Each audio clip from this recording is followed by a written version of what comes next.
दोस्तों अगर आप यार अच्छा सोचेंगे तो आपके साथ अच्छा ही होगा, बुरा सोचेंगे तो बुरा ही होगा। इसलिए आपकी सोच का सकारात्मक होना बेहद जरूरी है। सोच को अच्छा बनाइए यार, तभी तो पढ़ाई करने के लिए जुनून आएगा, मोटिवेशन आपको मिलेगी। और एक आत्मा बनकर रहेंगे तो भैया फिर भटकते ही रहेंगे। मैं तो यार जितना मैक्सिमम पॉजिटिव रह सकता हूँ ट्राई करता हूँ ना। पढ़ाई का जो मामला है ये बड़ा संगीन मामला है। इसमें कब डिस्ट्रैक्शन हो जाती पता भी नहीं चलता। इसलिए टाइम टेबल बना लो, रूटीन बना लो, उसके तहत आगे चलो तो कभी भी प्रॉब्लम नहीं होगी। मेरे साथ कभी नेगेटिव चीज़ें होती हैं या नेगेटिव थॉट्स आते हैं तो मैं तो अपने काम में लग जाता हूँ और 1-2 मिनट स्ट्रगल करता हूँ कि नेगेटिव चीज़ें चली जाएं। फिर जैसे ही काम में पूरा मतलब सेट हो जाता हूँ, पूरा मन बना लेता हूँ और उसके बाद तो यार नेगेटिविटी किधर जाती है मुझे भी पता नहीं चलता। तो काम में ऑक्यूपाइड रहें। नेगेटिविटी से आप कभी कभी घिर जाएंगे तो तुरंत सोचें कि टारगेट क्या है, कितना बड़ा टारगेट है, क्या करना है, और उसके बाद काम में लग जाएं। ज़्यादा टाइम वेस्ट ना करें केवल सोचने में, थोड़ा बहुत मतलब अपने आप को अलाइन करें और काम में लग जाएं। काम में आप अपने आप को पूरा ढाल देंगे तो मुझे नहीं लगता कि नेगेटिविटी आपके आसपास रह पाएगी, सरवाइव कर पाएगी। तो चलिए खैर ऐसी तमाम बातें हम लोग करते रहेंगे। फिलहाल आगे चलने का वक्त आ गया है। आज की हमारी शानदार मुलाकात में पिछले सेशन की कुछ बातें जो अधूरी रह गई थी उनको कंप्लीट कर रहे होंगे। Na2CO3 NaHCO3 को जान रहे थे, उनसे रिलेटेड ढेर सारी बातें हमने लास्ट सेशन में कर ली थी। कुछ बातें आज के इस प्यारे से सेशन में हम कर रहे होंगे और एक और कंपाउंड जानना है। आज हमें NaOH से जुड़ी हुई तमाम बातें जाननी है। तो देखिए कहानी को हमने लास्ट सेशन में यहां छोड़ा था, यहां से हम स्टार्ट करेंगे।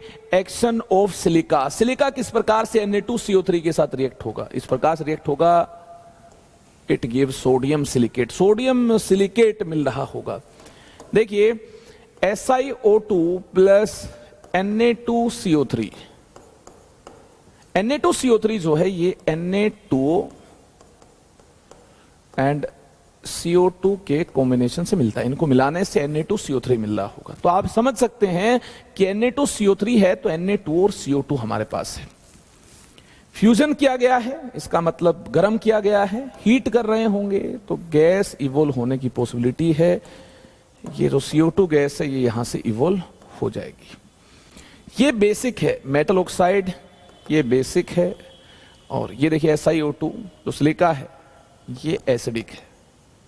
इनके आपस में एसिड बेस रिएक्शन होगी और क्या मिल रहा होगा? Sodium silicate with formula Na2SiO3 मिल रहा होगा और CO2 गैस यार इवोल्व हो जाएगी। इतना क्लियर है? तो आगे चलते हैं। रिएक्शन विद SO2 और बाद में थोड़ा बहुत सल्फर भी डालेंगे। इससे क्या होगा? सोडियम थायोसल्फेट मिल रहा होगा। Aqueous solution of Na2CO3 reacts with SO2 to form Na2SO3। देखिए Na2CO3 का एक्वस सॉल्यूशन SO2 के साथ रिएक्ट होगा। क्या बनेगा इस केस में? यहां हमारे पास क्या है? यहां हमारे पास Na2O है, CO2 है। और देखना यार CO2 से ज्यादा एसिडिक SO2 है, ये मोर एसिडिक है। तो जो Na2O है ये यार ज्यादा एसिडिक के साथ रिएक्ट करना चाहेगा। हाँ, ये मोर एसिडिक के साथ रिएक्ट होना चाहेगा। रिएक्ट होगा तो क्या बनेगा? Na2SO3 बनेगा। हाँ ये बनेगा Na2O प्लस SO2 जोड़कर देखिए Na2SO3 बनेगा। और गर्म आपने किया है ही, थोड़ा बहुत गर्म कर दिया है तो CO2 गैस आराम से यार इवोल्व हो जाएगी। मजेदार अंदाज में CO2 गैस बाहर चली जाएगी। और देखिए यहां पर यार सल्फर के साथ अगर आप इसको गर्म कर रहे हैं, सल्फर तो कैटिनेशन प्रॉपर्टी शो करता है ना, self linking property sulphur exhibit करता है। ये सल्फर इसके साथ जुड़कर फाइनली Na2SO3 बना रहा होगा, यानी सोडियम थायोसल्फेट बन रहा होगा। सोडियम थायोसल्फेट मिल रहा होगा। इसमें कोई डाउट नहीं है? तो आगे चलते हैं। Action of slaked lime. Slaked lime मतलब CaOH ट्वाइस, ठीक है। इसे डालने क्या होगा?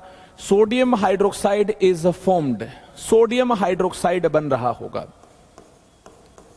CaOH ट्वाइस, ये है स्लेक्ड लाइम, और Na2CO3 के साथ रिएक्शन की करनी है बात।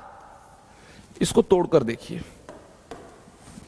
Ca2+OH-, ठीक है, ये आयंस है इसके, Ca2+OH-, इसके आयंस देखिए Na+CO3 2-, Na+CO3 2-, ये इसके आयंस है।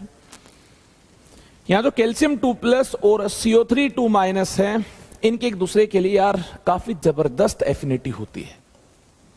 ये कंबाइन होकर इनसोल्यूबल कैल्शियम कार्बोनेट बनाएंगे। हाँ, ये इनसोल्यूबल कैल्शियम कार्बोनेट बन जाएगा, जिसे आसानी के साथ फिल्ट्रेशन से सेपरेट किया जा सकता है। Insoluble CaCO3 can be separated by filtration, filtration से इसको सेपरेट आसानी के साथ किया जाएगा। जो रिमेनिंग आयंस होंगे Na+OH-, इनके कॉम्बिनेशन से मिल रहा होगा NaOH, यानी यार NaOH की फॉर्मेशन हो रही होगी। ये देखिए NaOH की फॉर्मेशन हो रही होगी। तो इस प्रकार से स्लेक्ड लाइम डालने पर CaCO3 बनेगा और NaOH यानी कोस्टिक सोडा बन जाएगा। ये क्या है? ये कोस्टिक सोडा है, ये बन जाएगा। मामला क्लियर है? ये इनसोल्यूबल होता है, इसको सेपरेट कर लेंगे तो रिमेनिंग आयंस Na+OH- के होंगे, तो यार NaOH बन गया। हाँ, मस्ती के साथ हमने NaOH की फॉर्मेशन देख ली है। अब देखिए, action of salts of non alkali metals, मतलब ग्रुप 1 के मेटल नहीं होंगे, ऐसे सोल्ट होंगे। सोडियम कार्बोनेट उनके साथ रिएक्ट होगा, इनसोल्यूबल कंपाउंड बना रहा होगा या फिर बेसिक कार्बोनेट बना रहा होगा। इनसोल्यूबल कार्बोनेट बना रहा होगा या फिर बेसिक कार्बोनेट बना रहा होगा। जैसे कि कैल्शियम क्लोराइड के साथ Na2CO3 रिएक्ट हो जाए तो क्या बना ले? देखिए क्या बना ले, CO3 2-, कैल्शियम 2+, क्या बना ले? कैल्शियम कार्बोनेट बना ले। क्या बना ले? कैल्शियम कार्बोनेट बना ले। ये इनसोल्यूबल है, ठीक है। CaCO3 इनसोल्यूबल है और Na+Cl- यहां से क्या बन जाएगा?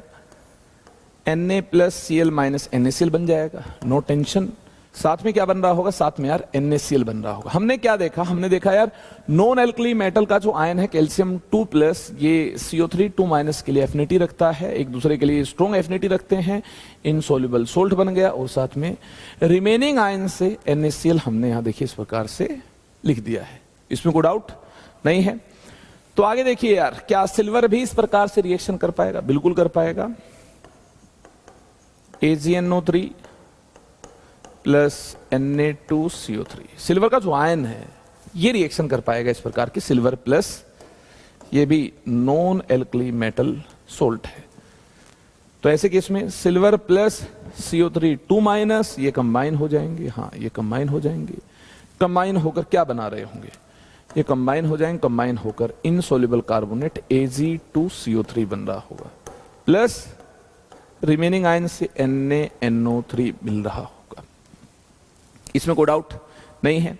अब याद रखो यार, मैग्नीशियम और जिंक के जो आयंस हैं Mg2+, Zn2+, इनसे रिलेटेड कुछ खास बातें आपको याद रखनी है। क्या?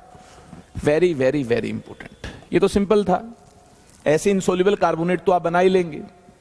देखिए Ag+CO3 2- ये कंबाइन हो तो इस प्रकार के क्रॉसओवर के बाद आपको फॉर्मूला मिल जाएगा। यहां कैल्शियम 2+ CO3 2- ये कंबाइन हो तो ऐसा फॉर्मूला हमें मिल गया है, कोई टेंशन नहीं है। और ये तो वैलेंसी के क्रॉसओवर के बाद क्या मिलता है ये तो आप देख ही चुके हैं। ये भेद इंपॉर्टेंट है। MgCl2 के साथ अगर Na2CO3 की रिएक्शन करवा दें तो नॉर्मल कार्बोनेट नहीं बनेगा, बेसिक कार्बोनेट बनेगा। ऐसा बेसिक कार्बोनेट कब कब बनता है?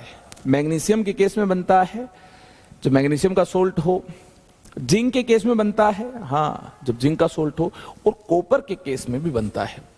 अब यहां तो मैं आपको रिएक्शन बताऊंगा मैग्नीशियम के सोल्ट की, जिंक के सोल्ट की, लेकिन कॉपर के सोल्ट का जब भी ट्रीटमेंट होगा Na2CO3 और पानी की प्रेजेंस में, तो कैसा यहां पर बेसिक कार्बोनेट बनेगा ये आपको बताना है, ये मैं नहीं बताने वाला हूं, ठीक है, ये आपके लिए होमवर्क है। फिलहाल मैग्नीशियम के केस में Na2CO3 के साथ रिएक्शन करेंगे तो इसका बेसिक कार्बोनेट देख लो, ये यहां हमारे सिलेबस में, ये हमें देखना है। जिंक के केस में Na2CO3 प्लस H2O क्या होगा ये बताना है। Copper also forms basic carbonate, copper also forms basic carbonate, basic carbonate, copper भी बेसिक कार्बोनेट बनाता है। Carbonate, what is formula of, what is formula of basic copper carbonate, basic copper carbonate, basic copper carbonate का क्या formula है, ये आपके लिए homework है। दिमाग लगाइए, ये आपके लिए होमवर्क है, लगाएंगे दिमाग, सोचिए समझिए और फिर आंसर कीजिए। कमेंट सेक्शन में आपका इंतजार रहेगा। फिलहाल आप ये देख लो, Mg2 प्लस CO3 2 माइनस, यहां से बेसिक कार्बोनेट कैसा बनेगा, पानी भी है, यहां से बनेगा MgCO3 डॉट MgOH ट्वाइस, ठीक है। CO2 गैस इवोल्व होगी, हाँ CO2 गैस इवोल्व होगी, बैलेंस कर लीजिएगा, और Na प्लस Cl माइनस क्या बनेगा, NaCl बनेगा। कहानी क्लियर है? और देख लो, यहां देख लो, 2ZnCO3 dot 3ZnOH twice dot H2, ऐसा बेसिक कार्बोनेट बनेगा, ठीक, ऐसा बेसिक कार्बोनेट बनेगा। CO2 गैस इवोल्व होगी, जो अदर आयन से ये कंबाइन होकर Na प्लस SO4 2 माइनस, ये Na2SO4 बना रहे होंगे, ठीक है। और क्या बनेगा, CO2 गैस इवोल्व हो गई, हाँ ये बन गया, बस यार इसकी फॉर्मेशन होगी। नोट कर लिया है, याद कर लेंगे। चले आगे, आगे देखिए, आगे हम यूजेस ऑफ Na2CO3 की कर रहे होंगे बात। Na2CO3 को हम यार काफी जगह यूज में लाते हैं, काफी सारे यूजेस के Na2CO3 के, वॉशिंग सोडा के, in manufacture of glass, sodium silicate, paper, borax, soap, caustic soda, इनके मैन्युफैक्चर के लिए हम Na2CO3 को यार यूज में लाते हैं। ग्लास के मैन्युफैक्चर के लिए, सोडियम सिलिकेट के मैन्युफैक्चर के लिए, पेपर इंडस्ट्री में बोरेक्स को बनाने के लिए, सोप बनाने में, कोस्टिक सोडा की प्रिपरेशन के लिए हम इसको यूज में लाते हैं। In laundry and softening of water as washing soda, हाँ Ca2 plus Mg2 plus ions को रिमूव करने के लिए, हार्डनेस को रिमूव करने के लिए हम यार washing soda as a water softener इस्तेमाल में लेकर आते हैं। In textile and petroleum refining, textile industry में पेट्रोलियम के रिफाइनिंग के लिए भी Na2CO3 को इस्तेमाल में लाया जाता है। चलिए, इसी के साथ Na2CO3 को हमने फिनिश कर लिया है। अब हम लोग यार बात कर रहे होंगे एक और शानदार कंपाउंड की, हम जान रहे होंगे NaOH के बारे में। इसके बारे में एक और इंपॉर्टेंट कंपाउंड के बारे में जानेंगे। आज हम सोडियम हाइड्रोक्साइड कोस्टिक सोडा के बारे में जानेंगे। कोस्टिक सोडा इसको क्यों बोलते हैं, जब NaOH को हमारी स्किन पर हम डालते हैं तो स्किन के प्रोटीन के साथ NaOH रिएक्ट हो जाता है, तो पेस्टी मास बना लेता है स्किन के साथ रिएक्ट होकर, जिसकी वजह से इसकी कोस्टिक प्रॉपर्टी की वजह से इसको हम कोस्टिक सोडा बोलते हैं। स्किन पर डालते हैं तो पेस्टी मास बन जाता है। सोडियम हाइड्रोक्साइड को कैसे प्रिपेयर किया जाएगा, कैसे इसको यार लेबोरेटरी में बनाएंगे, इसको कोस्टिक सोडा बोलते हैं, आपने याद कर लिया है। सोडियम हाइड्रोक्साइड को कमर्शियली लार्ज स्केल में इलेक्ट्रोलिसिस ऑफ सोडियम क्लोराइड से बनाएंगे, जिसको ब्राइन बोलते हैं, ब्राइन सॉल्यूशन बोलते हैं। सोडियम क्लोराइड का जो एक्वस सॉल्यूशन है इसको ब्राइन बोला जाता है, इलेक्ट्रोलिसिस ऑफ ब्राइन सॉल्यूशन और electrolysis of sodium chloride. In Castner Kellner cell, एक स्पेशल टाइप का सेल होता है जो NaOH की प्रिपरेशन के लिए यूज में लाया जाता है। इस सेल को कास्टनर किल्नर सेल बोलते हैं। NaOH is prepared commercially by electrolysis of aqueous NaCl, जिसको ब्राइन सॉल्यूशन बोलते हैं, इन कास्टनर किल्नर सेल, एक फेमस सेल है जिसमें यार हम NaOH को बना रहे होंगे और लार्ज स्केल में NaOH के प्रोडक्शन की हम बात कर रहे होंगे। ब्राइन सॉल्यूशन को इलेक्ट्रोलाइज किया जाएगा। Bryan solution is electrolysed using mercury cathode, mercury की बनी कैथोड यूज हम कर रहे होंगे। कार्बन एनोड, कार्बन की हम एनोड यूज कर रहे होंगे। क्या रिएक्शन होगी बात करेंगे इसकी, फिलहाल आप इस पॉइंट को नोट कर लो। A brine solution is electrolysed using mercury cathode and carbon anode. क्या होगा कैथोड पर? कैथोड पर रिडक्शन होगी। कैथोड किसको बोलेंगे? जहां रिडक्शन होगी, वे रिडक्शन टेक्स प्लेस। एनोड पर क्या होगा? एनोड पर ऑक्सीडेशन होगा, ऑक्सीडेशन टेक्स प्लेस। किसके ऑक्सीडेशन, किसकी रिडक्शन होगी, डिटेल में हम लोग बात कर रहे होंगे। देखिए, सोडियम मेटल डिस्चार्ज हो जाएगी एट कैथोड। रिडक्शन के बाद सोडियम हमें देखिए कैथोड पर मिल रहा होगा। It combines with mercury to form amalgam. ये मरकरी के साथ कंबाइन होकर NaHg बना रहा होगा। सोडियम मरकरी के साथ कंबाइन हो जाता है, इसे अमलगम बोलेंगे आप। मरकरी के साथ NaHg बनाएगा, इसे हम अमलगम बोलेंगे। क्लोरीन गैस इवोल्व हो जाएगी एनोड पर। ऑक्सीडेशन के बाद Cl- के ऑक्सीडेशन की वजह से, ऑक्सीडेशन के बाद हमें क्लोरीन गैस मिल रही होगी एनोड पर। एनोड पर ऑक्सीडेशन होगा। एनोड उसे बोलेंगे जहां क्या होगा, फिर ऑक्सीडेशन टेक्स प्लेस। ऑक्सीडेशन का मतलब क्या है? Loss of electron. ऑक्सीडेशन का मतलब क्या है? Loss of electron. जहां ऑक्सीडेशन होगा उसे हम क्या बोलेंगे? एनोड बोलेंगे। अब देखिए, ऑक्सीडेशन किसका होगा? जिसके पास इलेक्ट्रॉन होंगे उसका होगा ऑक्सीडेशन। बात कर रहे हैं एक्वस NaCl की। इसमें Cl- आयंस की इलेक्ट्रॉन लूज करने की टेंडेंसी ज्यादा है, तो इसलिए Cl- इलेक्ट्रॉन को लूज कर रहा होगा। और एक Cl- तो होगा नहीं, बहुत सारे Cl- आयंस होंगे। तो देखिए, loss of electron, oxidation Cl- ions का होगा, तो Cl2 गैस एनोड पर इवोल्व होगी। ऑक्सीडेशन की वजह से ये देख लो, Cl2 गैस एनोड पर इवोल्व होगी।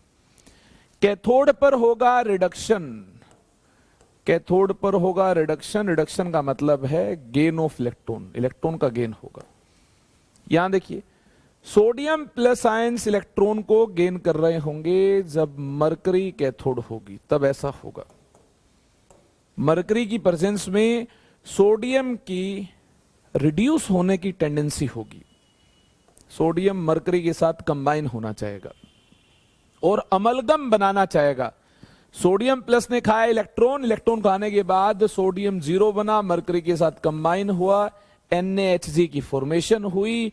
और इस प्रकार से जब सोडियम मरकरी के साथ इंटरेक्शन कर रहा होगा, अमलगम बना रहा होगा, तो हीट इवोल्व होगी, डेल्टा H नेगेटिव होगा।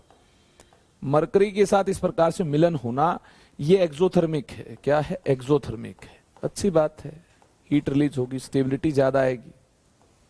क्या बन रहा होगा? अमलगम बन रहा होगा। नोट कर लो, क्या बन रहा होगा? अमलगम बन रहा होगा। फर्दर NaHg और अमलगम, फर्दर NaHg और amalgam, amalgam is treated with H2O to form NaOH। इसके बाद देखिए, इंप्यूरिटीज को तो अलग कर लिया जाएगा। प्योर NaOH बनाने के लिए जो NaHg अमलगम बना है, इसको पानी से ट्रीट किया जाएगा। आप जानते हैं सोडियम खतरनाक रिएक्टिव मेटल है। पानी मिलते ही सोडियम पानी के साथ रिएक्ट हो जाएगा। लेकिन यह अच्छी बात यह है कि मरकरी ने यार प्रोटेक्टिव लेयर बना ली होगी सोडियम के चारों तरफ, सोडियम की रिएक्टिविटी को डिक्रीज कर दिया होगा। मतलब ब्लास्ट नहीं होगा यहां पर। ऐसा नहीं कि पानी के अंदर सोडियम डालने से जो ब्लास्ट होता है वैसा ब्लास्ट होगा। सोडियम रिएक्ट कर जाएगा पानी के साथ, कंट्रोल्ड मैनर में रिएक्शन होगी और सोडियम से इलेक्ट्रॉन का देखिए लॉस होगा, हाइड्रोजन इलेक्ट्रॉन को एक्सेप्ट कर रहा होगा और इस प्रकार से NaOH बन रहा होगा। सोडियम से इलेक्ट्रॉन का लॉस हुआ, हाइड्रोजन ने गेन किया, इससे H2 गैस डिस्प्लेस हुई। मरकरी पानी में सोल्यूबल होता नहीं है, मरकरी अलग हो जाएगा और पानी का जो आयन बचेगा जो सोडियम प्लस के साथ मिल रहा होगा that is OH minus. Na plus और OH माइनस क्या बना देंगे? NaOH। इस प्रकार से हम कोस्टिक सोडा बना लेंगे। ये जो कोस्टिक सोडा है it reacts with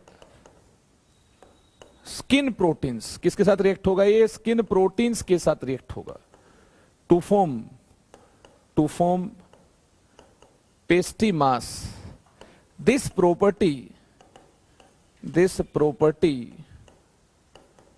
is called caustic property। इस प्रॉपर्टी को caustic property बोलते हैं। That is why it is used as caustic soda। इसी वजह से इसे caustic सोडा बोला जाता है। ठीक है, कुछ इसकी प्रॉपर्टीज देख लो। ये व्हाइट सॉलिड है, NaOH is white solid, point number 1 note कर लो। केमिकल प्रॉपर्टीज की हम बाद में बात कर रहे होंगे, कुछ फिजिकल प्रॉपर्टीज आप देख लो।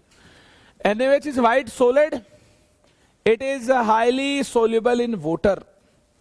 ये पानी में सोल्यूबल है। It furnishes OH minus ions. हाँ, ये OH माइनस आयंस को फर्निश करता है। और जो बेस है जो OH माइनस आयंस को फर्निश करते हैं, ये टेस्ट में कैसे मिलते हैं? बीटर मिलते हैं। क्या मिलते हैं टेस्ट में? बीटर का मतलब क्या है? अरे बीटर का मतलब क्या है? कड़वा मतलब होता है बीटर का। और एसिड्स कैसे मिलते हैं? एसिड कैसे मिलते हैं? शोर मिलते। शोर का मतलब क्या होता है? खट्टा। ये कड़वे होते हैं। बेस जो है ये कड़वा है। आगे देखिए, it is corrosive in nature. Skin protein के साथ रिएक्ट हो जाएगा, खराब कर देगा स्किन को।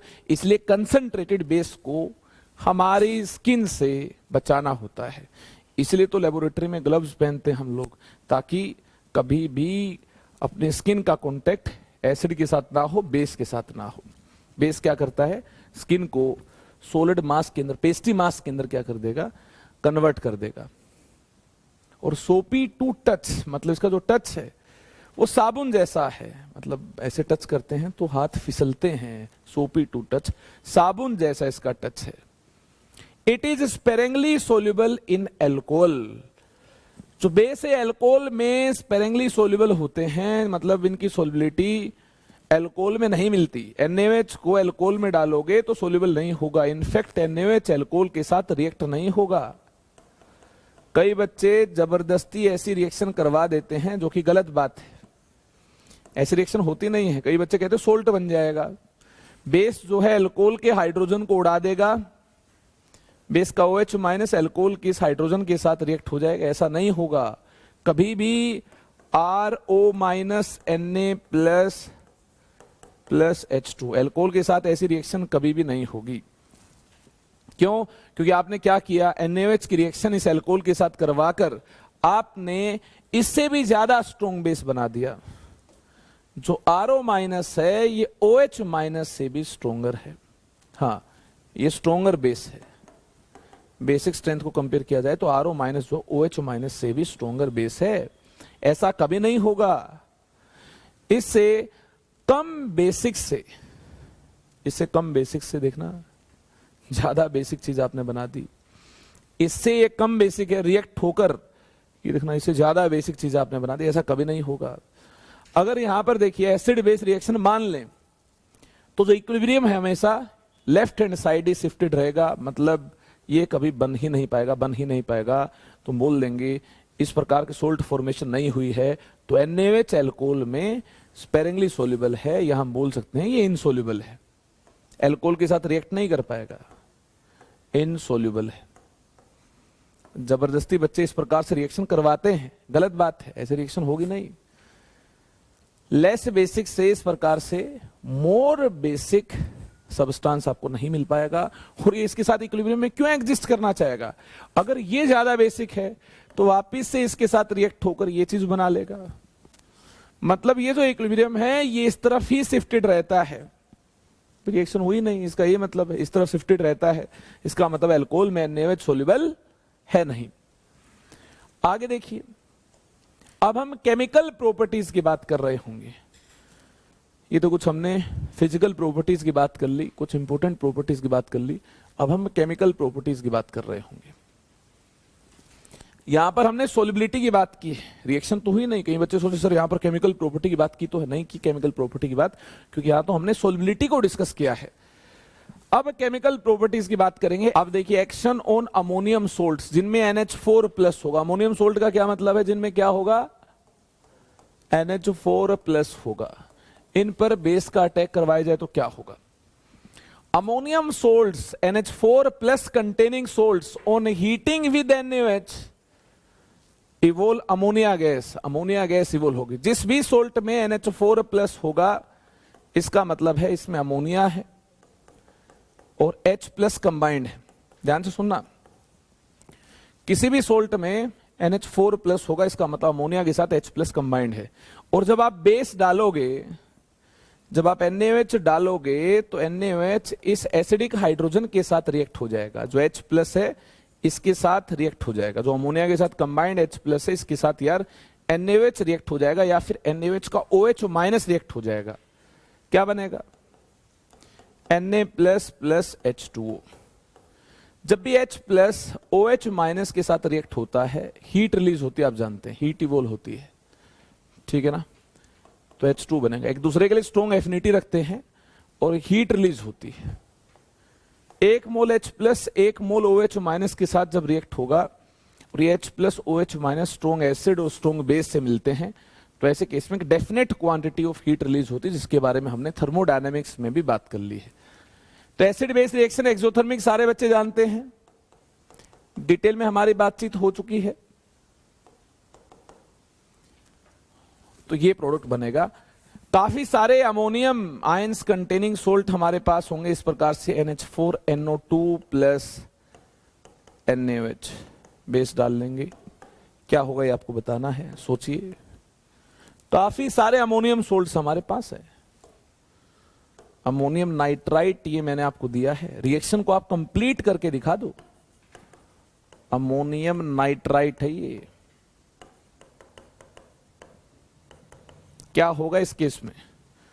अमोनियम नाइट्रेट होगा तो क्या होगा? NH4NO3 हुआ और NaOH के साथ रिएक्शन करवा दी, तो ऐसे केस में क्या होगा? अमोनियम सल्फेट है हमारे पास, इसकी रिएक्शन अगर NaOH के साथ की जाए तो क्या होगा? ये प्रोडक्ट बना दें। इसके अलावा अमोनियम डाइक्रोमेट है, NaOH से रिएक्शन करवा दी, बता दो क्या प्रोडक्ट बनेगा? अमोनियम कार्बोनेट है, NaOH से रिएक्शन करवा दी गई है। बताइए क्या प्रोडक्ट बन रहा होगा? नाम लिख लो। ये अमोनियम नाइट्रेट है,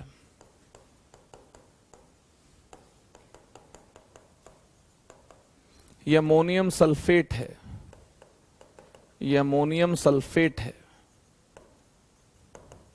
ये अमोनियम डाइक्रोमेट है, अमोनियम डाइक्रोमेट है, ये अमोनियम कार्बोनेट है। लिख लो, लिखने से याद होगा, ऐसे याद नहीं होने वाला। अमोनियम कार्बोनेट है। जिन जिन केसेस में हमारे पास NH4+ कंटेनिंग सोल्ट होगा, NH4+ प्रेजेंट होगा, सोल्ट सॉल्यूशन होगा, पानी में डाल रखा होगा और बेस डाल देंगे आप, OH- डाल देंगे, तो ऐसे केस में अमोनिया गैस इवोल्व होगी, जिसका कोई स्पेसिफिक कलर नहीं होगा। अमोनिया गैस इवोल्व होगी, NH3 गैस इवोल्व होगी। ये चेक करने के लिए अमोनिया गैस ही है क्या ये? तो ऐसे केस में HCl के ड्रॉपर को इसके पास लेकर आएंगे तो व्हाइट फ्यूम्स बन रही होंगी। HCl के ड्रॉपर को इसके पास लेकर जाएंगे तो व्हाइट फ्यूम्स बन रही होंगी। अमोनिया के पास HCl को लेकर जाएंगे तो अमोनिया HCl के साथ रिएक्ट हो जाएगी, व्हाइट फ्यूम्स बन रही होगी। NH4 प्लस बनता, अमोनिया के साथ H प्लस कंबाइन हो जाए, इसके पास लोन पेयर है जिसकी वजह से H प्लस कंबाइन हो पाएगा तो NH4 प्लस बनता है और Cl माइनस साथ में होगा तो NH4Cl की व्हाइट फ्यूम से हमें पता चल जाएगा कि हाँ अमोनिया गैस ही यहां से इवोल्व हुई थी जिसके साथ HCl रिएक्ट हो रहा है और NH4Cl बनने की वजह से व्हाइट फ्यूम्स आई हैं। तो मैं आपको ये कहना चाहता हूं जितने भी अमोनियम सोल्ट हैं NaOH रिएक्ट होगा और अमोनियम सोल्ट में NH4 प्लस में प्रेजेंट H प्लस के साथ तो OH माइनस रिएक्ट हो जाएगा। ठीक है, इसके साथ तो क्या रिएक्ट हो जाएगा बोलो, H प्लस के साथ तो OH माइनस रिएक्ट होकर H2 बना रहा होगा। हर केस में ऐसे होगा, छिपे हुए H प्लस के साथ यार OH माइनस रिएक्ट हो जाएगा, जो H प्लस NH3 के साथ कंबाइंड है उस H प्लस के साथ तो OH माइनस रिएक्ट होकर पानी बना रहा होगा। हर केस में H2 बनेगा, हर केस में H2 बनेगा। एक काम कर लो, ये काम सबने कर लिया है। हर केस में क्या बनेगा, H2 बनेगा। चलिए बहुत बढ़िया है, हर केस में H2 बनेगा। NH4 प्लस से H प्लस की रिएक्शन OH माइनस के साथ हुई, NH4 प्लस से मिलने वाले H प्लस की रिएक्शन OH माइनस के साथ हुई तो पानी बन गया, हीट इवोल्व हो गई, अच्छी बात है। तो अमोनिया फ्री हो जाएगी, यहां से NH3 मिल रही होगी, अमोनिया इवोल्व होगी। हाँ, NH4 प्लस के H प्लस के साथ OH माइनस रिएक्ट हुआ तो कौन सी गैस इवोल्व हो रही होगी, NH3 इवोल्व हो रही होगी, NH3 फ्री हो जाएगी, अमोनिया गैस इवोल्व हो रही होगी, अमोनिया हर केस में इवोल्व हो रही होगी। अमोनियम सोल्ट को NaOH से रिएक्ट करवाने पर अमोनिया गैस इवोल्व हो रही होगी। ठीक है, कोई डाउट नहीं है। अब देखिए Na प्लस यहां से NO3 माइनस यहां से NaNO3 बन रहा होगा, Na प्लस यहां से SO4 माइनस यहां से अमोनिया गैस इवोल्व हुई। तो उसके बाद देखना जो काउंटर आयन अमोनियम आयन का SO4 माइनस इसके साथ यार Na प्लस कंबाइन हो तो बताओ Na plus SO4 minus combine होने पर क्या कंपाउंड मिल रहा होगा, Na2SO4, कोई डाउट नहीं है। यहां देखिए Na प्लस Cr2O7 माइनस, यहां देखिए इनको कंबाइन करने पर क्या कंपाउंड मिल रहा होगा, क्या कंपाउंड मिल रहा होगा इनको कंबाइन करने पर, Na2Cr2O7। ठीक है, यहां देखिए CO3 माइनस Na प्लस क्या कंपाउंड मिल रहा होगा, Na प्लस CO3 माइनस क्या कंपाउंड मिल रहा होगा, Na2CO3 ये कंपाउंड मिल रहा होगा, Na2CO3। नोट कर लिया है, मुझे लगता है यहां पर भी आपने यार Na प्लस NO2 माइनस, ये तो आसान है, NaNO2 ये मिल रहा होगा, NaNO2 ये मिल रहा होगा। चलें आगे फिर अगली chemical property, action on carbon monoxide. Carbon monoxide neutral gas है, ये न्यूट्रल गैस है और NaOH बेसिक है, NaOH इज बेसिक। तो बेस तो यार एसिड के साथ रिएक्ट होगा, NaOH does not react with neutral gas carbon monoxide gas under normal condition, there will be no reaction, यहां कोई रिएक्शन नहीं होगी। लेकिन अगर हम टेम्परेचर को इंक्रीज कर दें, टेम्परेचर को इंक्रीज कर दें, प्रेशर को इंक्रीज कर दें, टेम्परेचर प्रेशर इंक्रीज करने पर ड्रास्टिक कंडीशन के अंदर बहुत ज्यादा पास ले आए कार्बन मोनोऑक्साइड और NaOH को, बॉन्ड इसके वीक कर दे टेम्परेचर को इंक्रीज करते हुए, तो ऐसे केस में रिएक्शन हो सकती है। और रिएक्शन होगी तो क्या बनेगा पता है आपको, ये बनेगा सोडियम फॉर्मेट बनेगा, सोडियम फॉर्मेट बनेगा, नोट कर लो। अगर ड्रास्टिक कंडीशन हो, high temperature high pressure condition हो, ये बिल्कुल पास आ जाएं और पुराने बॉन्ड ब्रेक हो जाएं इसके, तो ऐसे केस में सोडियम फॉर्मेट बन रहा होगा ड्रास्टिक कंडीशन के अंदर, ड्रास्टिक कंडीशन के अंदर सोडियम फॉर्मेट बनेगा, ये बनेगा। आई होप ये आपने नोट कर लिया होगा। Action on non metal oxides, non metal oxide पर इसका कैसा प्रभाव पड़ेगा? नॉन मेटल ऑक्साइड के साथ रिएक्शन करवा दें। Non metal oxides are generally acidic in nature. Non metallic oxides, non metallic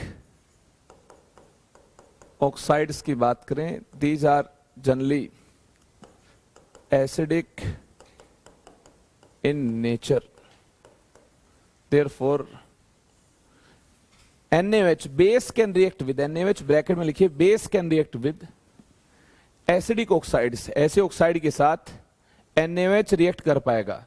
तो देखिए एसिडिक ऑक्साइड हमारे पास CO2 है, नॉन मेटल कार्बन है, कार्बन का ऑक्साइड देखिए, एसिडिक ऑक्साइड हमारे पास CO2 है, इसकी अगर हमने NaOH के साथ रिएक्शन करवाई तो क्या प्रोडक्ट मिलेगा सोचिए।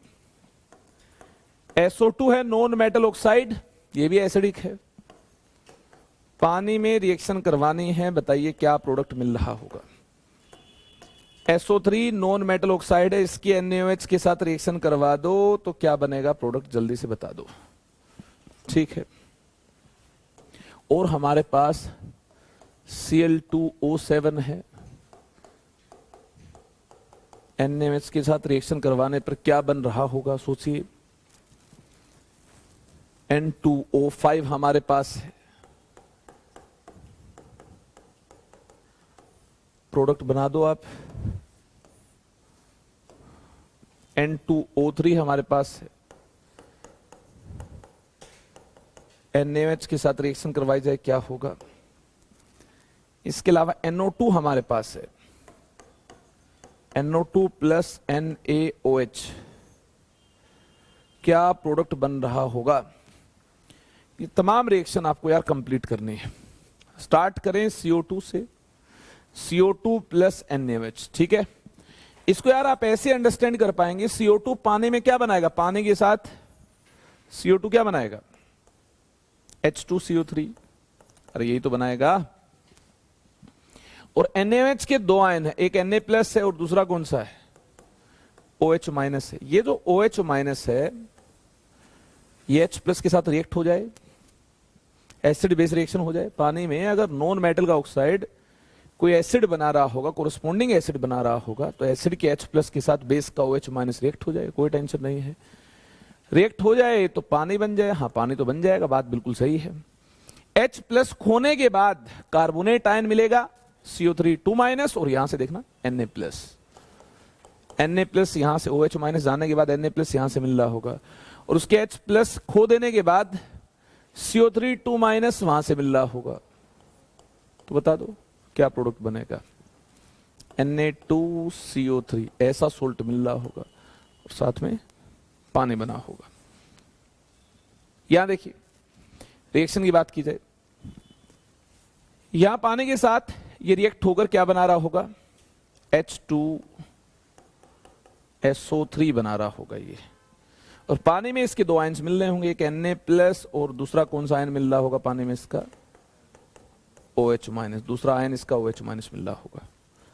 ये OH माइनस इसके H प्लस को खा जाए, पानी बना ले, हाँ पानी बना ले,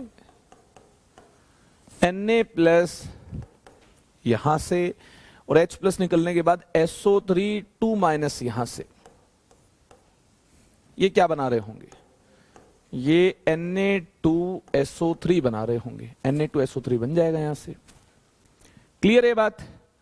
पानी में SO3 क्या बना रहा होगा, H2SO4, और ये आयोनाइज होकर Na प्लस OH माइनस बनाएगा। ठीक है, OH माइनस H प्लस को खाने के लिए इसके पास जाएगा, कोई टेंशन नहीं है। अरे पानी में समझ आ रहा है ना आपको, SO3 H2SO4 कैसे बनाएगा। देखिए जो चार्ज इस पर है ना +6, वही चार्ज H2SO4 में सल्फर पर +6 मिल रहा होगा, चेक कर लो चाहे आप। जो चार्ज यहाँ +4 है पानी के साथ कंबाइन होकर देखना ऐसा ऑक्सो एसिड बनाएगा, यहां पर भी सल्फर पर चार्ज +4 है। जो चार्ज यहां कार्बन पर +4 मिल रहा है, ये ऐसा ऑक्सो एसिड बना रहा है, यहां पर भी देखना कार्बन पर चार्ज कितना होगा, +4 होगा। रिडॉक्स तो हुई नहीं, एसिड बेस रिएक्शन हुई है, यहां भी चार्ज देखना +4 मिल रहा है, यहां चार्ज देखना, अगर यहां +4 चार्ज है तो यहां भी +4 है, यहां चार्ज +6 है, तो यहां भी देखना सोडियम का जो सोल्ट बनेगा सल्फर पर चार्ज +6 ही मिलेगा। एसिड बेस रिएक्शन हुई, H+OH- के साथ रिएक्ट हुआ, H+OH- के साथ रिएक्ट हुआ, पानी बना। यहां से जो आयंस मिल रहे होंगे SO4 2-, यहां से Na+, SO4 2-, देखना क्या मिल जाएगा, Na2SO4। एसिड बेस रिएक्शन हुई है, रिडॉक्स तो हुई नहीं, रिडॉक्स हुई नहीं तो ऐसे केस में जो इसकी खोपड़ी में प्लस चार्ज मिल रहा है वही इसकी खोपड़ी में भी मिलेगा, कोई टेंशन नहीं है। चले आगे, आसान है या मुश्किल है? आसान है। अरे ये भी समझ आ रहा है ना CO2 कैसे H2CO3 बना रहा है। एक काम करो, H2 में CO2 ऐड कर दो, H2CO3, शायद ये हिसाब किताब आपको समझ आ गया होगा। अब देखना H2 में SO2 ऐड कर दो, देखो H2SO3 मिल रहा है, यहां देख लो H2 में SO3 ऐड कर दो, H2SO4 मिल रहा है। अरे है ना बिल्कुल आसान। आगे देख लो, थोड़ा बहुत दिमाग लगाना भी पड़ सकता है। जैसे Cl2O7 में क्लोरीन पर अभी फिलहाल चार्ज कितना मिल रहा है, +7, ठीक है। पानी में डालोगे तो क्लोरीन का ऐसा कौन सा ऑक्सो एसिड है जिसमें क्लोरीन पर +7 चार्ज है? क्लोरीन के ऑक्सो एसिड कौन कौन से मिलते हैं? HClO, HClO2, HClO3, HClO4, ऐसे क्लोरीन के ऑक्सो एसिड है। जैसे इसने जल्दी से बता दिया देखते ही, क्यों? क्योंकि रिडॉक्स में इसकी प्रैक्टिस ज्यादा अच्छी हो रखी है, चार्ज फाइंड करने वाली प्रैक्टिस, ठीक है। तो इसने जल्दी से चार्ज फाइंड कर लिया, HClO, HClO2, HClO3, HClO4, इनमें क्लोरीन पर चार्ज कितना होगा फाइंड करके देखोगे तो HClO4 के क्लोरीन पर ही +7 चार्ज मिल रहा होगा, मतलब पानी में यही बनेगा, पानी में यही बनेगा। ये बन गया। तो बेस का OH- क्या करेगा? बेस का OH- तो इसके H+ को खाना चाहेगा, खा जाए, कोई टेंशन नहीं है। बेस का OH- इसके H+ को खा जाए तो क्या बना ले? पानी बना ले, और Na+Cl4- NaClO4 बना ले। नो टेंशन, मुझे कोई एतराज नहीं है। N2O5, यहां नाइट्रोजन पर, नाइट्रोजन की खोपड़ी में ध्यान से देखो +5 चार्ज मिल रहा है। पानी डालने पर नाइट्रोजन का कोई ना कोई ऑक्सो एसिड मिलेगा। नाइट्रोजन के उस ऑक्सो एसिड में नाइट्रोजन की खोपड़ी पर कितना चार्ज मिलेगा? +5 मिलेगा। रिडॉक्स तो होगी नहीं, हाइड्रोलिसिस हुई है ऑक्साइड की। तो बताओ नाइट्रोजन का ऐसा कौन सा ऑक्सो एसिड है जिसमें नाइट्रोजन पर +5 चार्ज मिलता है? ऐसा नाइट्रोजन का कौन सा ऑक्सो एसिड है? मुझे तो लगता है कि HNO3 होगा, और क्या होगा? HNO3 के नाइट्रोजन पर +5 चार्ज मिलता है, HNO3 के नाइट्रोजन पर +5 चार्ज मिलता है। हाँ, ये वाला ही ऑक्सो एसिड बनेगा। और NaOH के दो आयन से Na+OH-, ठीक है। अब OH- शरारती है, ये H+ के पास जाएगा, न्यूट्रलाइजेशन करना चाहेगा, इसकी भी और अपनी भी। हाँ, आपस में मिलेंगे, आपस में मिलन होगा इनका, तो एक दूसरे की न्यूट्रलाइजेशन कर रहे होंगे। NaNO3, ये बचे हुए आयंस कंबाइन होकर ये चीज बना लेंगे। Na+ यहां से NO3 वहां से, तो NaNO3 बन जाएगा, और न्यूट्रलाइजेशन हुई है तो पानी बनेगा। बिल्कुल आसान है। इसकी खोपड़ी में चार्ज देखेंगे +3 मिल रहा है, मतलब पानी के साथ रिएक्ट होकर क्या बनाया होगा इसने? HNO2, और NaOH से मिलेगा Na+OH-, कोई टेंशन नहीं, यहां से Na+OH- मिल रहा होगा, तो यहां वाला OH- है, यहां वाले H+ को खा रहा होगा, हजम कर रहा होगा, और H2 बना रहा होगा, ठीक है ना।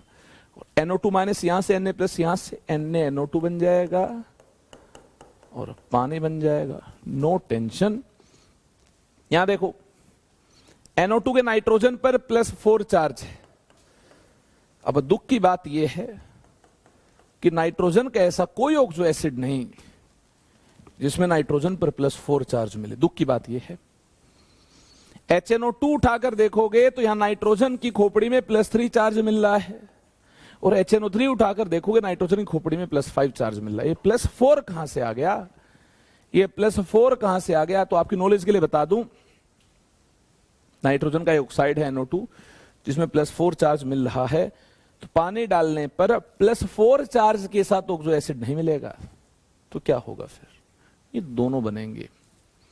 ये +4 चार्ज ये इंडिकेट कर रहा है, ये यहां से आया है कि आप +3 +5 डिवाइड बाय 2 कर दो, मतलब जो ऑक्सो एसिड बनेंगे उनकी नाइट्रोजन की खोपड़ी में, उन ऑक्सो एसिड के नाइट्रोजन की खोपड़ी में एवरेज चार्ज +4 आना चाहिए, और एवरेज चार्ज +4 तब आएगा जब HNO2 भी बन जाए और HNO3 भी बन जाए। इसकी खोपड़ी में है +3, इसकी खोपड़ी में +5, एवरेज लेकर देखो +3 +5 डिवाइड बाय 2, एवरेज चार्ज देखो +4 मिल रहा है। इस प्रकार से सोचेंगे तो आपको यहां नाइट्रोजन की खोपड़ी में जो +4 चार्ज दिखाई दे रहा है, ये +4 चार्ज जस्टिफाइड मिल रहा होगा कि पानी के साथ रिएक्शन होने पर आगे भी एवरेज चार्ज कितना मिलेगा? हाँ, +4 ही मिलेगा, रिडॉक्स तो यहां होने नहीं है। इसका मतलब ये दोनों टाइप के ऑक्सो एसिड बने हैं। अब यहां NaOH से जो OH- है, NaOH से जो OH- है, ये OH- इसके साथ भी रिएक्ट होगा और ये OH- इसके साथ भी रिएक्ट होगा। पानी यहां से बनेगा, पानी यहां से बनेगा, ठीक है, पानी पानी पानी, मम नीर जल यहां से बन रहा हो, कोई टेंशन नहीं। Na+NO2- क्या बन जाएगा? NaNO2, ठीक है। Na+NO3- यहां से क्या बन रहा होगा? हाँ, NaNO2 के साथ यहां पर NaNO3 भी बनेगा। आप ये बात जानते हैं, जो NO2 है ये डाइमराइज करके N2O4 बना लेता है। उसकी खोपड़ी में भी, नाइट्रोजन की खोपड़ी में कितना चार्ज मिलता है? उसमें भी नाइट्रोजन की खोपड़ी पर कितना चार्ज मिलता है? +4 ही मिलता है। यानी या तो आपको NO2 दिया होगा, या हो सकता आपको क्या दिया हो सकता आपको क्या दिया हो? N2O4 दिया हो, ऐसा भी हो सकता, बिल्कुल हो सकता है। तो N2O4 + H2, ये एक्सरसाइज आप कर लेंगे, ठीक है ना? जैसा NO2 के केस में हुआ वैसा ही N2O4 के केस में भी होगा। कर लोगे ये काम? अरे ये वाला काम हो जाएगा। और देख लो, और हमारे पास क्या है? और हमारे पास है SiO2, सिलिकॉन का जो ऑक्साइड है, इसकी रिएक्शन करवा दें NaOH के साथ तो क्या होगा? बोरोन का जो ऑक्साइड है B2O3,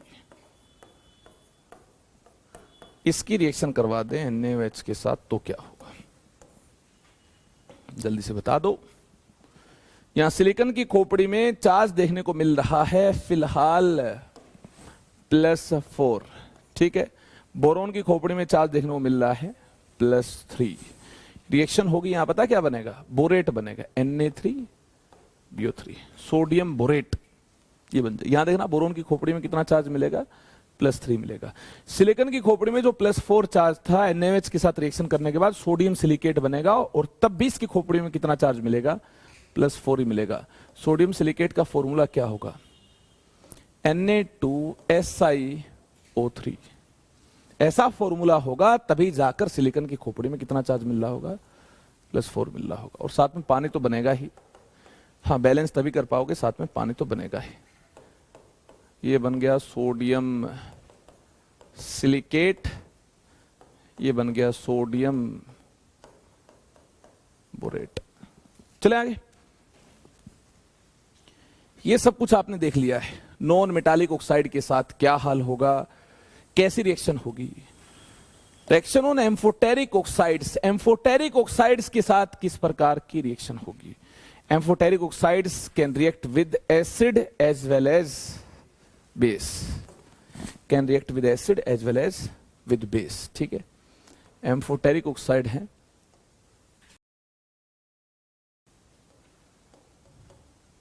they can react with acid as well as with base। अब NaOH तो बेस है, एम्फोटेरिक ऑक्साइड के साथ रिएक्ट होगा।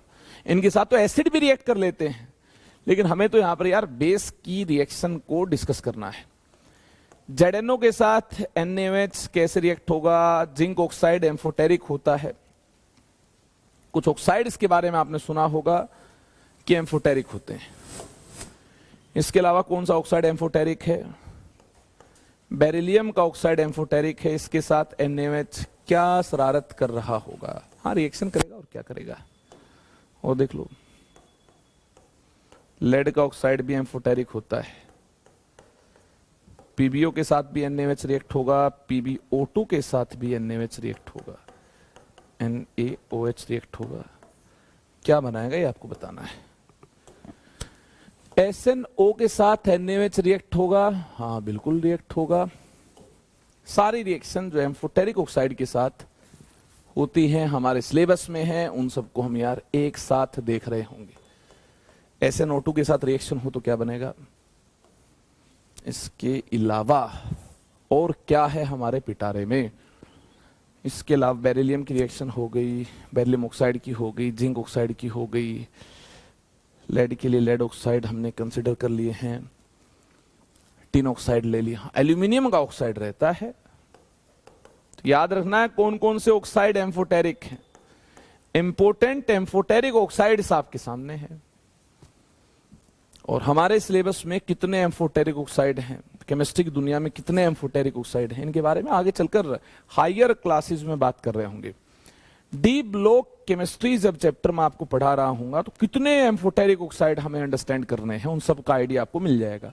फिलहाल दिए गए एम्फोटेरिक ऑक्साइड्स की NaOH के साथ रिएक्शन कैसी होगी ये बताना आपको। क्या प्रोडक्ट बन रहे होंगे? रिएक्शन तो अच्छी होगी, है ना। प्रोडक्ट क्या बनेंगे ये बताना है। जैसे जिंक के साथ रिएक्शन तो जिंकेट बनेगा। जिंक सोडियम ऑक्सीजन कंटेनिंग कोई कंपाउंड मिलेगा, जहां जिंक पर चार्ज यही मिलना चाहिए, +2 मिलना चाहिए। मुझे लगता है ऐसा कंपाउंड तो बनेगा Na2ZnO2 सोडियम जिंकेट, जिंकेट ये बनेगा। जिंक पर +2 चार्ज ही मिल रहा है, चेक कर लो चाहे, ये बनेगा। और ऑक्सीजन और हाइड्रोजन पानी भी बना रहे होंगे मिलकर, याद देखना जिंक पर +2 चार्ज। ये रिएक्शन आपने 10th क्लास में भी पढ़ रखी है, 9th में भी कहीं ना कहीं देखी होगी, 10th में तो जरूर देखी होंगी ये सारी रिएक्शन आपने। बेरिलियम का जो ऑक्साइड है ये भी एम्फोटेरिक होता है, बेरिलियम पर +2 चार्ज है, NaOH के साथ रिएक्शन होगी तो सिमिलर टाइप का हमें देखिए यार कंपाउंड मिल रहा होगा, Na2BeO2। इसको बोलते हैं सोडियम, क्या बोलते हैं? सोडियम बेराइलेट बोलते हैं। सोडियम बेराइलेट बन रहा होगा। लेड जहां पर देखना +2 चार्ज के साथ है, लेड का ऑक्साइड एम्फोटेरिक है और इसके साथ रिएक्शन हो तो +2 चार्ज के साथ ही लेड मिलना चाहिए, मतलब सिमिलर फॉर्मूला ही मिलेगा यार, है ना। +2 चार्ज यहां भी है, +2 चार्ज यहां भी है, +2 चार्ज यहां भी है, तो सिमिलर फॉर्मूला मिल रहा होगा। इसको बोलते हैं सोडियम प्लम्बाइट। क्या है? सोडियम प्लम्बाइट, सोडियम प्लम्बाइट बनेगा। जब लेड +2 चार्ज के साथ ना हो, +4 चार्ज के साथ हो तो प्लम्बाइट नहीं प्लम्बेट मिलता है। उस केस में लेड पर +4 चार्ज मिलना चाहिए, है ना। यहां +4, यहां भी +4 मिलना चाहिए, तो क्या यहां पर देखना फॉर्मूला मिल रहा होगा Na2PbO3। हाँ, अब +4 चार्ज मिल जाएगा। इसको क्या बोलेंगे? सोडियम प्लम्बेट बोलेंगे। This is called sodium plumbate, और साथ में H2 बना होगा। ठीक है, कोई डाउट नहीं है। आगे देखिए, SNO + NaOH, यहां देखना टिन पर +2 चार्ज। अरे +2 चार्ज जब मिलता है किसी मेटल पर तो मिलने वाले कंपाउंड का फॉर्मूला इस टाइप का होगा। NaOH के साथ रिएक्शन कर रहे होंगे तो Na2MO2 टाइप का कंपाउंड मिलेगा, और मेटल बेरिलियम हो तो Na2BeO2, जिंक हो Na2ZnO2, लेड हो Na2PbO2। अगर यार यहां मेटल Sn है तो Na2SnO2, हाँ +2 चार्ज मिल जाएगा, कोई टेंशन नहीं है। इस कंपाउंड को बोला जाता सोडियम स्टेनाइट, सोडियम स्टेनाइट। जब टिन पर +2 नहीं +4 चार्ज हो तो देखिए Na2SnO3 ये बनेगा। देखना जब +4 चार्ज लेड पर हो लेड की ऑक्साइड में +4 चार्ज हो, तो Na2MO3 टाइप का कंपाउंड बना था, तो Na2MO3 टाइप का कंपाउंड यहां भी बनेगा। M क्या है? SN। M क्या है? SN। साथ में पानी बनेगा। इसका नाम क्या है? याद रख लो भाई, याद रख लो, नाम बहुत जरूरी है। सोडियम स्टेनेट, सोडियम स्टेनेट बनेगा। आगे देख लो, एल्यूमिनियम का ऑक्साइड, ये भी एम्फोटेरिक है। एल्यूमिनियम पर चार्ज +3 है, NaOH के साथ रिएक्शन करने पर क्या बनाएगा? NaAlO2। Sodium aluminate, sodium aluminate बनेगा। ऐसा फॉर्मूला लिखोगे तभी तो इस कंपाउंड में जो एल्यूमिनियम प्रेजेंट है, इस एल्यूमिनियम पर +3 चार्ज देखने को मिल पाएगा। क्या मेटल रिएक्ट होंगी? हाँ, वही मेटल रिएक्ट होंगी जिनके ऑक्साइड एम्फोटेरिक होते हैं। ध्यान से सुन लो, only those metals can react, only those metals can react with NaOH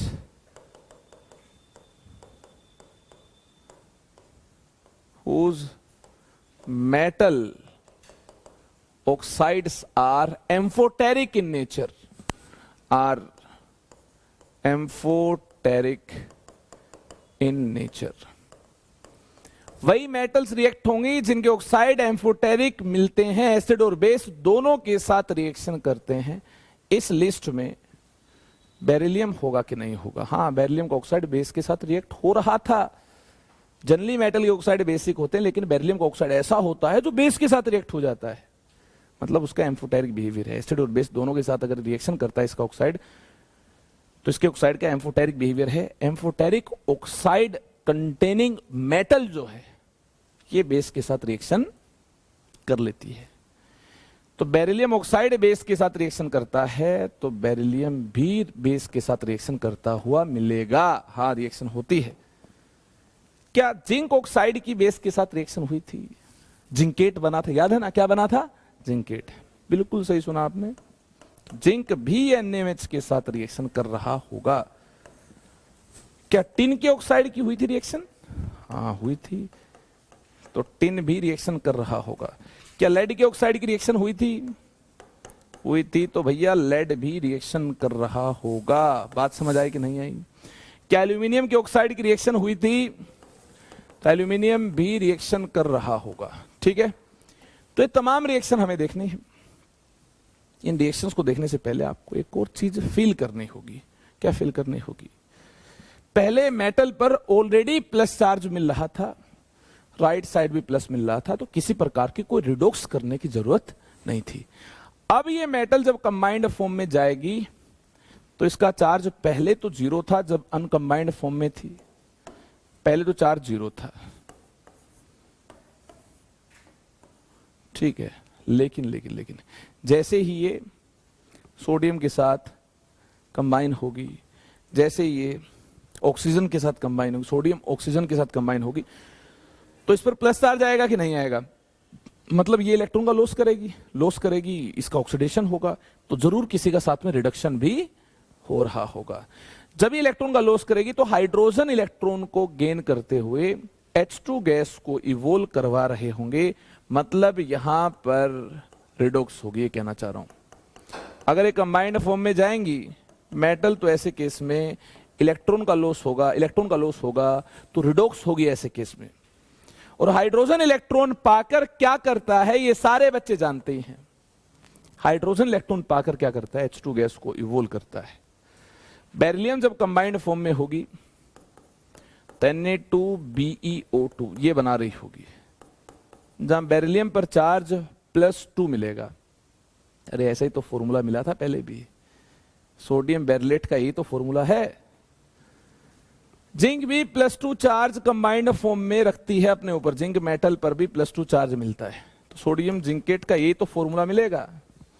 कोई टेंशन नहीं, इलेक्ट्रॉन का लॉस होगा, रिडॉक्स होगी, तो H2 गैस इवोल्व हो रही होगी। क्या हर केस में हमने H2 गैस को इवोल्व करवाया है? बिल्कुल सही है हम लोग। यहां देखिए, टिन पर भी +2 चार्ज मिल रहा होगा, सिमिलर फॉर्मूला मिलेगा। लेड पर भी +2 चार्ज मिल रहा होगा, तो सिमिलर फॉर्मूला मिल रहा होगा। ठीक है, चलें आगे। एल्यूमिनियम पर चार्ज +3 मिलता है तो NaAlO2 ये वाला फॉर्मूला मिलेगा, नोट कर लो। चलें आगे, कोई डाउट तो नहीं है। देखिए, मेटल कौन सी रिएक्ट होंगी? जिनकी ऑक्साइड एम्फोटेरिक है, ये पॉइंट आपको क्लियर होगा। अब हम बात कर रहे होंगे एक्शन ऑन नॉन मेटल्स। क्या नॉन मेटल रिएक्ट होती है NaOH के साथ? बिल्कुल रिएक्ट होती है नॉन मेटल NaOH के साथ। जैसे कि सल्फर रिएक्ट होगा NaOH के साथ। कुछ रिएक्शंस को याद ही रखना होगा, मैकेनिज्म आपके लिए काफी टिपिकल हो जाएगा, तो याद ही रखना होगा। Sulphur plus NaOH, phosphorus plus NaOH क्या बनेगा? ये याद ही रखना होगा। X2 प्लस NaOH, जब NaOH कोल्ड एंड डाइल्यूट हो, एक केस। ठीक है, पहला केस ये है। दूसरा केस X2 प्लस NaOH, जब NaOH हॉट एंड कंसंट्रेटेड हो। जब NaOH हॉट एंड कंसंट्रेटेड हो। इसके अलावा और किसी नॉन मेटल की रिएक्शन की बात करनी है क्या? और किसी नॉन मेटल की रिएक्शन की बात करनी है क्या? इसके अलावा तो भैया सेमीकंडक्टर की रिएक्शन की बात की जा सकती है। ठीक है, बोरोन NaOH के साथ रिएक्शन कर ले क्या होगा? सिलिकॉन NaOH के साथ रिएक्शन कर ले क्या होगा? ऐसी बातें की जा सकती हैं। सोचिए जरा इनके बारे में, जल्दी से दिमाग लगाएं और सोचें क्या प्रोडक्ट बन सकता है। कुछ रिएक्शन होगी कि नहीं होगी, दिमाग लगाना होगा। तो मुझे लगता है आपने अटेम्प्ट कर लिए होंगे। सल्फर प्लस NaOH क्या बनेगा? ऐसे देखने से आप नहीं बता पाओगे, जिसको याद होगा वही बता पाएगा इसके बारे में। मैकेनिज्म टिपिकल है तो उसकी हम बात करेंगे नहीं। Na2S plus Na2S2O3, sodium sulphide और सोडियम थायोसल्फेट, ये दो चीज बनेंगी। सोडियम सल्फाइड बनेगा, याद रखना इसको, सोडियम सल्फाइड बनेगा और सोडियम थायोसल्फेट बनेगा। सोडियम थायोसल्फेट बनेगा। P4 प्लस NaOH, यहां फोस्फीन गैस इवोल्व होगी। फोस्फीन गैस इवोल्व होगी, फोस्फीन गैस इवोल्व होगी और सोडियम हाइपोफोस्फाइट बनेगा, Na2HPO2 बनेगा। इसका मैकेनिज्म भी अगेन काफी कॉम्प्लिकेटेड है, तो याद ही कर लेंगे हम।